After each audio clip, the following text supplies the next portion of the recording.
집합건물 해결사멘토 전현진입니다. 여러분들 반갑습니다. 자, 오늘은 여러분들께 그 추석 그 연휴가 이제 마지막 날인데, 그 부동산이든 동산이든 간에 그 여러분들이 그 가치 평가를 하는 그 기본적인 잣대들을 여러분들께 간단히 제가 말씀을 좀 드리도록 하겠습니다. 저의 경우는 그렇게 한다는 겁니다. 물론 이게 가치 평가를 하는 방법들이 여러 가지가 있을 수 있습니다. 근데 저의 경우는 좀 간단하게, 단순하게 지금 하고 있는 상황인데요. 여러분들이 한번 좀 참고는 좀 해주면 어떻겠나라고 하는 겁니다.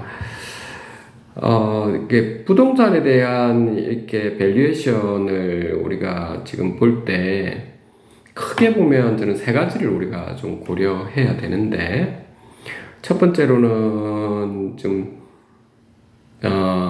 원칙은 싸게 사서 비싸게 파는 거죠. 그거 굉장히 좀 중요한 것 같습니다. 그 두 번째로는 그 부동산이 어느 위치에서 있고 유동성이 있느냐라고 하는 그 성장 가치가 있느냐라고 하는 부분도 좀 살펴봐야 되겠죠. 그리고 이게 세 번째로는 그냥 그 건물과 그 대지에 대해서 그 본질적인 가치를 또 가지고 있느냐, 이 세 가지 관점에서 여러분들이 한번 살펴보아야 되는데, 싸게 사서 비싸게 판다라고 하는 것은 어떻게 보면 싸다, 비싸다라고 하는 것 자체가 어떻게 보면 왜 싸다, 비싸다라고 하는 거, 현재의 가격을 이야기하는 거죠. 그런데 싸다, 비싸다 하는 것은 기준이 있을 거잖아요. 그래서 그 부동산에 대한 이게 가치, 기준하고 비교하는 거죠. 그 부동산에 있는 가치에 비해서 현재 가격이 좀 저렴하다 하면 싸다라고 하는 거고, 그런데 반해서 이게 또 비싸다라고 한다면 현재 가치가 그 평가되는 이 가치보다도 더 비싸다라고 한다면, 좀 높다라고 한다면 좀 비싸다, 우리가 이렇게 이야기를 하는 거죠. 그 뭐 부동산 같은 경우에 우리가 좀 간단하게 한번 지금 이 세 가지는 큰 틀에서 여러분들이 그 원칙 차원에서 보셔야 된다라고 하는 거고요. 아까 원칙 뭐라고 했습니까? 첫 번째로는 싸게 사서 비싸게 파는 거. 두 번째로는 거기에 있는 집합 건물이 성장성이 있는지. 세 번째로는 그 본질적인 그 가치 있죠. 땅값하고 그 건물의 그 가치들을 살펴본다라고 하는 건데, 굉장히 이게 추상적이죠. 그렇죠. 그 제가 원칙 차원에서 말씀드린 거. 그러면 구체적으로 한번 어떻게 하는지 한번 볼까요? 저 같은 경우는 그렇게 한번 본다는 겁니다. 예를 들어서 이게 그 100평짜리 그 상가 건물, 집합 건물에서 상가 건물을 이렇게 투자를 한다라고 한번 해보겠습니다. 자, 그러면 그 우리가 지금 밸류에이션을 지금 볼 때 크게 이렇게 이것도 지금 쉽게 봐서 이렇게 두 가지를 볼 수 있거든요.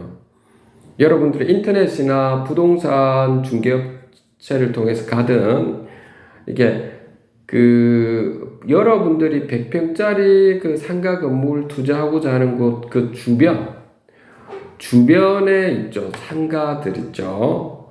상가들의 시세를 살펴보는 거죠. 그래서 그 주변에 있는 그 시세와 비교하는 방법이 있죠.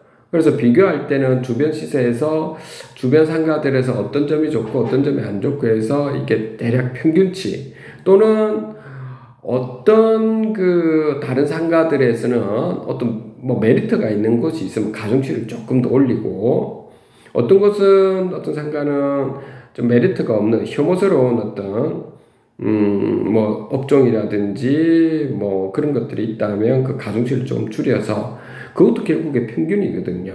그래서 가중 평균을 낸다든지 하는 이런 방법들이 있다는 겁니다. 그래서 그 굉장히 간단한 방법이죠. 그래서 주변 시세와 지금 비교하는 방법인데, 이것은 여러분들이 좀 많이 그 활용을 하고 있다고 봅니다. 은연중에 여러분들이 그냥 부동산 중개업자라든지 인터넷 사이트를 들어가서 그냥 살펴본다고 봅니다. 그 두 번째로는 여러분들이 이렇게 그 상대적인 이게 밸류에이션을 보는 방법이 있는데 반해서 절대적인 가치로 보는 방법이 하나가 있는데요. 그 예를 들어서 한번 해보도록 하겠습니다. 아까 그런 어떤 상가를 투자했는데 예를 들어서 보증금 없이 있죠. 보증금 없이 월세를 갖다가 500만 원씩 받는다라고 한번 해보죠. 전형적인 여러분들 생활형 숙박시설 같은 경우에 그럴 겁니다. 그러면은 500만 원씩 지금 받으면 500만 원이 매달 500만 원씩 받잖아요. 그렇죠? 그 500만 원에다가 12개월을 곱해주는 거죠. 그렇죠? 그러면은 6천만 원이 나오잖아요. 1년에 6천만 원이 나오죠. 물론 거기에 여러분들 세금이라든지 이런 부분이 있는데 그런 부분은 일단은 잠시 빼도록 하겠습니다. 그 대략적인 부분을 우리가 보는 거니까 그럼 6천만 원이 나오죠. 그런데 은행에 그 여러분들 연 이율이 얼마냐 여러분들 한번 살펴보십시오. 현재 그냥 6%라고 6% 이자라고 만약에 해보죠. 6%. 자, 그렇다라고 한다면 6천만 원을 나누기 6%를 해주는 거죠. 그쵸? 그렇게 해주면 얼마 되죠? 10억의 가치가 있는 거죠. 그래서 월세 500만 원을 그 매달 따박따박 받는 분들은 12개월을 곱해서 그 현재 있는 그 은행에 있는 연 이자율이 있죠. 그거 나눠주면 되는 거죠. 그 절대적 가치는 겁니다. 그러면 10억이 되는 거죠. 그런데 만약에 이제 아직 금리가 올라갈 텐데 뭐 내년 초 이후에 금리가 좀 내려가면 상대적으로 가치가 더 올라가는 거죠. 그렇죠? 그렇죠? 실제 계산해 그 절대적으로 우리 그렇게 하는 방법이 있다는 겁니다. 근데 그러면 보증금을 받는 경우는 어떻게 합니까? 라고 하는 건데요. 보증금을 여러분들이 받는 경우는 우선은 여러분들 네이버 같은데 한번 쳐보실 때 전월세 전환율이라고 있습니다. 한번 쳐보시면 올해는 2.5%로 지금 나와 있을 겁니다. 그래서 매년 조금씩 달라지긴 합니다. 그래서 예를 들면 보증금이 3천만 원이고 그리고 월세가 지금 200만 원이다 라고 한다면 그러면 보증금 3천만 원에다가 더하기 그렇죠. 아까 월세가 200만 원이니까 200만 원을 12달을 곱해주는 거죠. 그렇죠. 그 12달 곱해주고 그 나누기 얼마냐면 아까 전월세 전환율 2.5%를 이렇게 나눠주면 되죠. 그러면 3천만 원 더하기 200만 원 곱하기 12를 요걸 나누기 우리가 2.5% 하니까 이 부분은 한 9억 6천만 원 나오니까 3천만 원 더해주면 9억 9천만 원이 나오죠. 이렇게 그 부동산에 있는 자산 가치가 이렇게 나오게 된다라고 하는 거죠. 자, 이렇게 여러분들이 한번 살펴보면 어떻겠나라고 하는 겁니다. 그 이왕 제가 이게 딱 10분을 맞출까 하다가 또 이러한 그 밸류에이션 부분에 대해서는 그냥 뭐 또 다음에 또 이야기하기는 그래서 이번에 지금 통상적으로 다 그냥 해보도록 하겠습니다. 아까 부동산 여러분 집합 건물은 이게 좀 쉽죠. 그렇죠. 아까 뭐라는 거죠. 주변 시세와 비교해 가는 방법, 상대적 가치로. 두 번째는 절대적 가치로 하는 방법 이렇게 있다라고 하는 부분. 그 부동산이 아닌 우리가 일반적으로 동산 있죠. 같은 경우에 뭐 주식 투자라든지 각종 금이라든지 뭐 이런 것들이 있지 않습니까? 자, 이런 부분에 대한 투자가 되겠는데, 그 예를 들면은 우리가 뭐 쉽게 그냥 주식 투자를 예를 들어 보도록 하겠습니다. 그 주식 투자 예를 들어 보면 뭐 어떤 삼성전자가 있다라고 한다면 삼성전자의 지금 한 주의 현재 가격이 얼마인지를 먼저 봐야 되겠죠. 그리고 그 삼성전자의 시가총액이 얼마인지도 여러분들이 먼저 살펴보면 되죠. 네이버에 들어가 보면 다 나오지 않습니까? 그리고 난 다음에 우리가 그 삼성전자의 재무제표의 당기순위 또는 영업이익, 그걸 우리가 영어로 earnings라고 하거든요. 그래서 현재 가격하고 이게 벌어들인 거, 그 당기순이익이나 영업이익, 그 두 가지를 가지고 비교하는데, 그러니까 실제 우리가 가치라고 하는 것을 얼마만큼 벌어들였느냐라고 하는 영업이익이나 당기순이익의 비교해서 우리가 현재 가격 또는 시가총액이 얼마냐 이걸 보는 거잖아요. 그래서 기준은 우리는 당기순이익이나 영업이익인 거죠. 그래서 요 두 개를 비교하는 부분이 우리가 뭐냐면 우리가 PR이라고 하는 부분이 있죠. 여러분들 인터넷 찾아보면 되죠. 또는 EV/EBITDA라고 하는 부분이 또 있을 겁니다.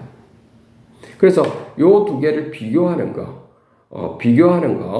비교한다라고 해서 비교해서 나눈다라고 하는 거죠. 아까 그 영업이익 대비해서 여기 있는 현재 가격이 얼마냐, 뭐 이렇게 보는 거죠. 뭐 이렇게 비교해 보는 거, 시가총액이 얼마냐 이렇게 비교해 보는 거, 아까 시가총액입니다. 저거 시가총액을 할게요. 이렇게 비교해서 나눠보는 것을 우리는 멀티플, 이렇게 비교해 본다, 이렇게 무엇분의 무엇이다라고 해서 이렇게 비교해 보는 멀티플, 또 몇 배다. 그래서 시가총액의 그 가치에 비해서 몇 배만큼이 시가총액이다 이런 뜻이잖아요. 그래서 멀티플이라는 개념으로 이렇게 들어가는데요. 아까 그런 방법들이 있고 또 회사에 위용자산들 또는 무용자산들이 막 있거든요. 그런 걸 전부 다 이렇게 회계사들이 이렇게 다 따져봐 가지고 이게 전부 다 돈이 될 만한 걸 다 따져본다는 겁니다. 그걸 우리가 따져봐 가지고 평가 가치를 딱 내는 걸 우리는 북밸류라고 하거든요. 그래서 그 시가총액 대비해서 북밸류가 얼마만큼 돼 있느냐라고 하는 걸 살펴보는 것을 우리는 PBR이라고 하게 되고, 또 다르게는 본다면 우리가 뭐 회사 같은 경우에는 보면 그 얼마만큼 현금의 유동성이 있는가, 캐시플로우가 얼마만큼 잘 유동성이 있는가라고 해서 현금 유동성 차원에서 얼마만큼 현금이 지금 당장 쓸 수 있는 현금들이 얼마만큼 있느냐 대비해서 시가총액이 얼마냐라고 하는 것을 PCR이라고 해서 이러한 멀티플로 보는 경우도 있고, 아니면 매출액이 얼마만큼 굉장히 매년마다 얼마만큼 많이 나오느냐에 따라 가지고 매출액 기준으로 해서 시가총액이 얼마냐 보는 것은 PSR이라고 하게 되죠. 자, 이렇게 우리가 멀티플 입장에서 우리가 살펴본다는 겁니다. 그다음 두 번째로는 우리가 이렇게 그걸 보고 나면 결국에는 멀티플 차원에서 보면 결국 싸게 사서 비싸게 판다라고 하는 부분이 비교해 보면 알 수가 있잖아요. 그렇죠?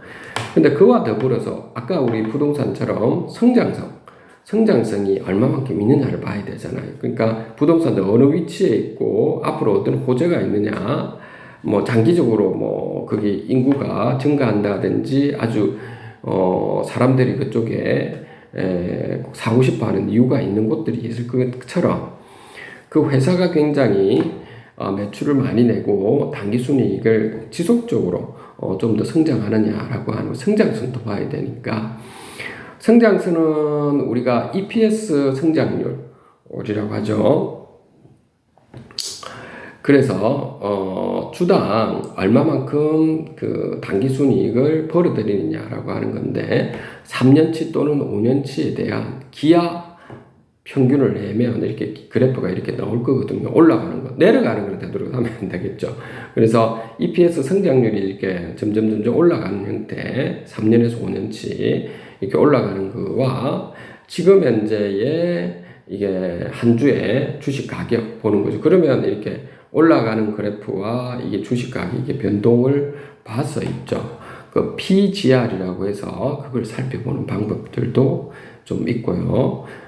그 세 번째로는 본질적 가치인데, 여기도 아까 부동산처럼 그런 겁니다. 본질적 가치는 뭐 삼성전자 같은 경우에 예를 들면 여러분들 그 재무제표를 보게 되면 자본 총계가 있을 겁니다. 아마 지금은 아마 자본 가치가 아마 꽤 앉아 한 30조 정도 될까요? 아마 그런 걸로 아는데, 그러면 이게 자본 총계에서 더하기 그 초과 이익을 갖다가 할인율로 나누는 거죠. 그러니까 할인율이라는 것은 그 미래에 대한 이익을 갖다가 현재 가치로 한번 살펴본다라고 하는 거죠. 이제 그렇게 보는 거죠. 그래서 초과 이익이 예를 들면 그 삼성전자가 지금 30조가 있는데 그 자본 총계가 30조 더하기 그 당기순이익이 올해 예를 들어서 14%였고 작년에 비해서 그럼 14%가 된다고 한 다음에, 그런데 우리가 그 요구 수익률이 있겠죠. 그러니까 여러분들이 나는 1년에 8% 수익만 내면 좋겠다. 적어도. 그러면 14% 빼기 8% 이렇게 하면 되겠죠. 그 또 나누기 또 분모에다가 8%를 하면 되겠죠. 그렇죠? 자, 이렇게. 그러니까 자본 총계 더하기 자본 총계 곱하기 그 14% 빼기 8%를 또 8%를 이렇게 나누는 방법, 이렇게 하면 되겠죠. 그런데 만약에 이 회사가 만약에 매년 10%씩 지금 감소하고 있다. 그러니까 앞으로 성장성이 계속 떨어진다면 그럴 때는 좀 다른 거죠. 만약에 30조가 있는 상황에서 더하기 또 30조 더하기 곱하기 해서 우리가 분모 부분에 들어가는 부분이 그 1 더하기, 예를 들어 아까 요구 수익률, 여러분들이 그 요구하고자 하는 1년 단위 수익률이 8%인데 거기에서 10% 습득이니까 90%를 빼줘야 되고 분자에서도 90%로 이렇게 해줘야 되는 거죠. 요 부분은 여러분들 그 수학에서 우리가 보면 현재 가치, 프레젠트 그 밸류라고 하는 부분 있죠. 그걸 가지고 한번 보면 됩니다. 그러니까 그 1 더하기 R분의 어떤 현재 가치 C 더하기 1 더하기 R의 전체 제곱분의 C 더하기, 이게 무한 등비급수로 이렇게 나오는 경우는 우리가 1 더하기 R분의 1분의 1 더하기 R분의 C라고 있죠. 이렇게 해보면 R분의 C 값으로 이렇게 나오거든요. 그래서 물론 그것은 우리가 편의상 이렇게 한 것 뿐입니다. 편의상으로 그렇게 한 것 뿐이지만 그렇게 간단하게 여러분들이 살펴보면 어떻겠나라고 하는 겁니다. 그래서 이제 그 정도 여러분들이 한번 살펴보면 되고요. 그래서 요 정도 여러분들이 알고 있으면 되고, 또 하나는 뭐 여러분들이 좀 계산하는데 편리하기 위해 72법칙이라고 하는 것도 있죠. 그러니까 내 자산 가치가 2배가 될 때까지는 몇 년이 걸리는가라고 하는 것이죠. 그 72법칙도 있으니까 여러분들이 한번 살펴보면 좋겠고요. 그 부동산은 아까 전에 그 제가 이렇게 동산이든 부동산이든 아까 이렇게 세 가지 잣대를 가지고 살펴보면 가장 좋은데, 그 외에 그 굉장히 여러분들이 그 어떤 뭐 주식처럼 뭐 이렇게 굉장히 이렇게 그 뭐 초단위로 해가 막 이게 막 주식 가치가 올라가고 떨어지고 이렇게 해서 복리로 일어나는 경우에는 그런 부분에 대해서는 이렇게 전체 전반적인 장기 투자적인 관점에서는 그렇게 하는데, 이제 계산을 하는 부분에서 이제 복리해서 계산하는 부분은 아까처럼 그 PV 값으로 프레젠트 밸류 값보다는 그 우리 자연대수 E가 있거든요. E를 사용해 가지고 일반적으로 복리 계산을 해주는 것이 좀 더